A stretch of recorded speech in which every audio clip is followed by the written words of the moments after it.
ज़ैन साहब असां ॼाणणु चाहींदासीं हे मंशियात फ़रोशनि की गिरफ़्तारी खां पोइ जेको भी मवाद बरामद कयो वेंदो आहे असांजे नाज़रीन खे ॿुधायो त हिन खे ज़ाया करण जो छा तरीक़ेकार हूंदो आहे या जेको सामान बरामद थींदो आहे उन खां पोइ कंहिं तरीक़े सां हुकूमती सतह ते हिन खे डील कयो वेंदो आहे। ॾिसो हिकिड़ो लीगल प्रोसेस आहे, कोर्ट जे डायरेक्शंस खां पोइ इन खे जेको आहे सो ज़ाया कयो वेंदो आहे। उहा कोर्ट जी प्रोसीडिंग्स हूंदियूं आहिनि। पोइ कोर्ट जेको आहे उहा डायरेक्शंस ॾींदी आहे। जेको बि उन केस जो जेको डिस्पोजल थींदो आहे उन खां पोइ ऑनरेबल कोर्ट डिसाइड कंदी आहे कि उनजो छा करणु खपे, केतिरे टाइम खां पोइ उनखे डिस्पोज ऑफ कयो वञे।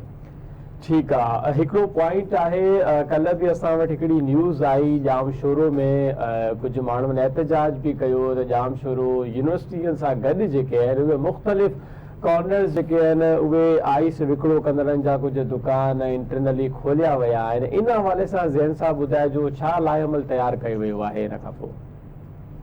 ॾिसो, टास्क फोर्स जॾहिं खां ठही आहे त असां हर पहलू ते न कमु कयूं पिया। मेन इन में इहो हो कि असांखे जेकी रिपोर्ट्स बि आयूं पे ऐं ऑनरेबल मिनिस्टर साहब, होम मिनिस्टर साहब ऐं आईजी साहब जा असांखे इहा बि डायरेक्शंस हुआ कि एजुकेशन इंस्टीट्यूशंस में भी नार्कोटिक्स जेको आहे सो उहा हली रही आहे।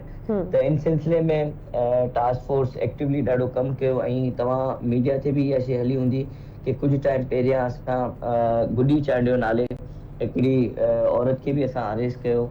उन खां पोइ उनते वर्किंग शुरू कई। जॾहिं इंटरोगेट कयो त ख़बर पई कि मतिलबु हू जेको आहे सो एजुकेशन इंस्टीट्यूशंस में भी जेको आहे सो नार्कोटिक्स जो कमु करे रही हुई। त उन ते असांजी वर्किंग हली रही आहे ऐं जल्द जेको आहे सो इन ते बि असांजो हिकिड़ो वॾो क्रैकडाउन थींदो एजुकेशन इंस्टीट्यूशंस जे हवाले सां। अच्छा, जेकी तव्हां ॻाल्हि पुछी कि कहिड़ो लाइअमल पुलिस, हैदराबाद पुलिस अमल में लायो आहे, त उनमें इहो आहे कि असां कुछ टाइम पहिरियां जेका तालीमी इदारनि जा जेका सरबराह आहिनि, जंहिंमें director college education, director school education, इन्हनि सां असां मीटिंग कई हुई।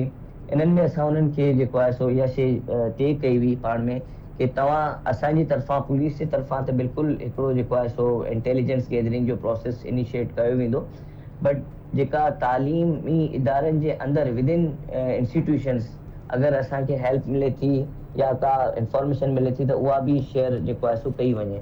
त उहो असां जॉइंट हिकिड़ो मैकेनिज़म ठाहियो आहे। उन्हनि में असांखे जेका असांजा प्राइवेट इदारा आहिनि या सरकारी इदारा आहिनि, उन जा जेका पंहिंजा मुलाज़िम आहिनि उहा बि असां सां ऑन बोर्ड आहिनि। उन्हनि खे बि असां रिक्वेस्ट कई आहे कि अगरि तव्हां वटि अहिड़ी का इंफॉर्मेशन आहे कि तव्हांजे इदारनि में मंशियात वग़ैरह हली रही आहे त तव्हां असांखे ॿुधायो। असां डिस्क्रिप्टली उन ते कमु कंदासीं ऐं उन ते असां एक्शन खणंदासीं।